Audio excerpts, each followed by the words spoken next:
Dreams.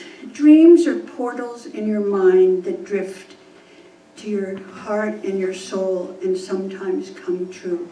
I've dreamt all my life. I've had wild dreams, crazy dreams, dying dreams, just fun dreams. And one evening I had a dream and I woke up and there was the word Iona just blazoned across my visual screen. It was like, wow, what Iona? What is Iona?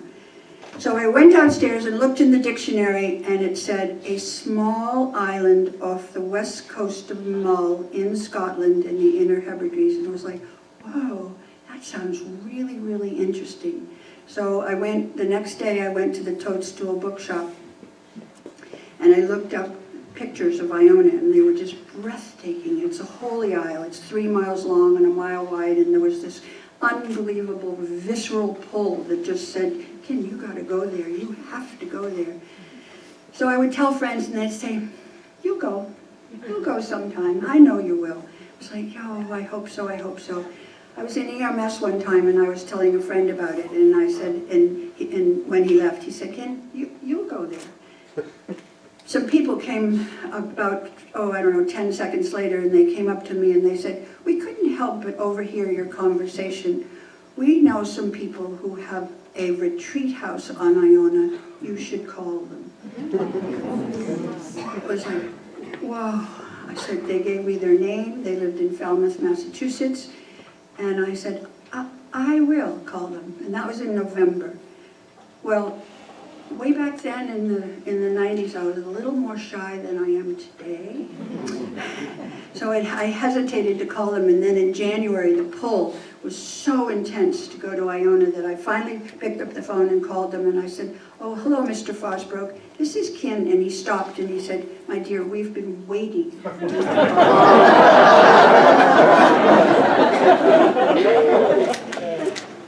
And I was thinking, oh my God. So he said, we have a foundation called the Cornerstone Foundation in Boston that owns the retreat house Duncraig. And we're having a board meeting on the 21st of January. Can you come? I will. I'll come. So they said, he gave me directions, and as I was driving down 93, a car passed me, and it was a Massachusetts plate, and the plate said, Iona. So I got to the board meeting on Beacon Hill and said hello and introduced myself, and then all the board members introduced themselves, and one man said, oh, my name is John Delos. And I said, oh, I have a friend in Hancock called Charlie Delos. And he said, that's my brother. So they asked if I might go over for 6 weeks and take care of this retreat house and become a warden. And I was thinking, a warden? And they said, no, it just means a caretaker of a house. And they said, we'll pay your airfare and we'll give you a stipend if you go over and take care of the house. It's a lovely house. It's a quiet house. You can't talk from 10 o'clock in the morning until 7 o'clock at night. And it was like,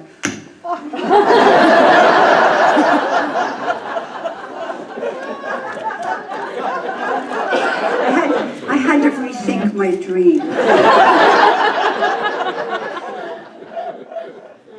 I said yes, I would go. So in the 1st of March, I jumped on a plane. I flew from Boston to Glasgow. I jumped on a train and I took a train ride. It was the most exquisite train ride through Scotland that I've ever had, and landed in a tiny little town called Oban.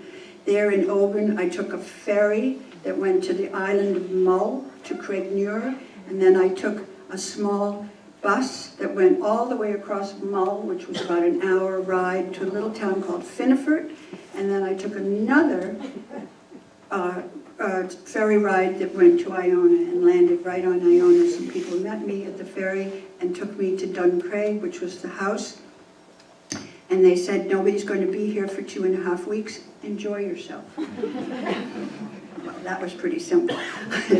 So in those 2.5 weeks, I wandered the island. I went to the north end. I went to Columbus Bay, where St. Columba came from Ireland and started Presbyterian, Scottish Presbyterianism in the 500s, and it was just this magical island. But there was a particular place on the island where there was this tiny cave, and it was on this beautiful, beautiful beach on the west side of the island, and I would go to the cave and get up onto the little hillock, and I couldn't go into the cave. I got to the mouth of the cave and I burst into tears, which was a little bit upsetting. And I would then go away and come back the next day, go to the head of the cave and burst into tears. There was no way I could ever enter this very small cave. I tried 5 or 6 more times, and then one time I was sitting on the beach near the cave and I was reading. It was an absolutely beautiful, beautiful day. And I happened to just glance over to Mull, and over on the, Mull was about maybe 5 miles away from where I was on the beach. And there was these huge, huge black clouds coming toward Iona. It was like, oh my gosh. And in the meantime, there were these 2 old nuns walking across the Macker, which is the common grazing on Iona, and just having the most lovely time and laughing and just having a lovely time. And I'm thinking, oh my gosh, they are in dire trouble. So I got up, I ran to the nuns and I said, and they were going, oh, we're having the most lovely day, it's so beautiful here. And I said, well, it's not going to be beautiful in a few minutes. So they turned around and they went, oh, my goodness, what do we do? I said, you need to come with me. You need to come with me and we need to hurry. And in the meantime, this wall of black is coming towards us rapidly, rapidly. And I said, there's a small cave, we'll pop you into the cave and you'll be fine. So I popped them up onto the hillock. They went into the cave and the storm was like 100 feet away, and it was like, I'm not sure what I can't do anything, I don't know what to do. And one of the nuns grabbed me and pulled me right into the cave as hard as she probably could. And I was left completely motionless. And the nun said, open your eyes, my dear. And I opened my eyes and she said, you are an angel. I was thinking, I gotta run. Not then, I didn't. And she said, no, you are an angel. And I said, I am? And she said, yes, you died here 1,000 years ago, and this is why you've never been able to come into this cave. But you're free now. You're free. Your life is free, and you're free to come and go as you wish into this cave, and you are an angel. As we left the cave, it was a haunting feeling of leaving the cave.